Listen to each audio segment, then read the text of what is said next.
Instagram ઉપર add જોઈ અને રાજકોટનો એક યુવાન જે સુરતમાં રહે છે એમને 9.5 લાખ રૂપિયાનું રોકાણ કરે છે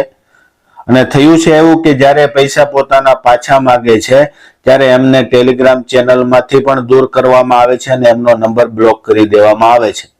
જ્યારે તમારી પાસેથી રોકાણ જોઈતું હોય ને ત્યારે તમને ઘણી બધી સારી સારી વાતો કહેવામાં આવે છે અને તમારી પાસેથી પૈસા પડાવી લેવામાં આવે છે, જ્યાં ટેલિગ્રામમાં પણ જોડવામાં આવે છે, જ્યાં સારી સારી ટિપ્સ આપે છે અને જ્યારે તમારા પૈસા એ લોકો બ્લોક કરી દે છે ત્યારે તમે પૈસા વિડ્રો પણ કરી શકતા નથી અને છતાં પણ બહુ ઇન્ક્વાયરી કરો ને તો તમને ગ્રુપમાંથી દૂર કરી દે છે અને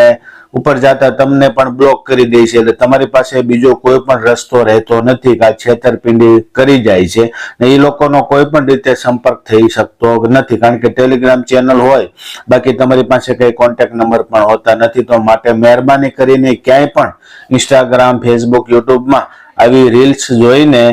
વધારે પૈસા કમાવાની લાલચમાં ક્યારે પણ શેર બજારમાં રોકશો નહીં। જો એવું હોય તો મોટા મોટા બિઝનેસ કરવાવાળા માણસો ખાલી શેર બજારનું જ કરતા હોત, આવડા મોટા બિઝનેસ ખોલીને ન બેઠતા હોત। તો માટે ખાસ ધ્યાન રાખજો, કોઈ પણ અજાણ્યા વ્યક્તિની વાતોમાં આવીને પોતાની બચત મૂડી ક્યારે પણ ગુમાવશો નહીં।